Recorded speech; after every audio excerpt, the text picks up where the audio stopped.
Hello అండి అందరికీ. ఈరోజు నేను చామదుంపల పులుసు చేస్తున్నాను. చామదుంపల పులుసు ఎంతమందికి ఇష్టమో నాకు కామెంట్ చేయండి. ముందుగా చామదుంపలు కొద్దిసేపు బాయిల్ చేసుకోవాలి. అలా బాయిల్ అయిన తర్వాత ఒక కళాయి తీసుకొని కళాయిలో ఆయిల్ వేసి అందులో కొద్దిగా పోపు వేసి ఫ్రై చేసుకోవాలి. అలాగే 3 ఆనియన్స్ కట్ చేసి పెట్టుకున్న పచ్చిమిర్చి కూడా వేసి ఫ్రై చేసుకోవాలి.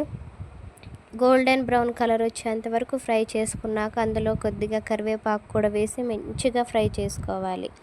చిటపటలాడించేంత వరకు ఫ్రై చేసుకోవాలి. అందులో కొద్దిగా పసుపు కూడా వేసి ఫ్రై చేసుకోవాలి. నేను ఎప్పుడు పసుపు తాలింపులోనే వేస్తానండి, ఎందుకంటే నాకు అలవాటు అయిపోయింది.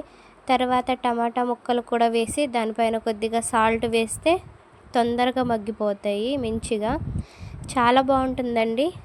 చాలామంది చామదుంపల పులుసు అంటే లైక్ చేయరు, బట్ నాకు చిన్నప్పటి నుండి చాలా ఇష్టం అండి. చిన్నప్పుడు మా పెద్దమ్మ చేసేది చామదుంపల కర్రీ, చాలా బాగా చేసేది. మా ఇంటి వెనకాల చామదుంప మొక్కలు చాలా ఉండేవి. మా పెద్దమ్మ వాళ్ళ ఇంటి వెనకాల చాలా బాగా చేస్తుంది.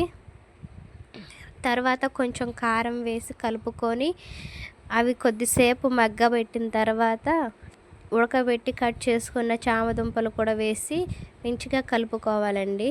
తర్వాత కొద్దిగా నిమ్మకాయ సైజ్ అంత చింతపండు బాగా గట్టిగా పిసికి పులుసు తీసి అందులో పోయాలండి.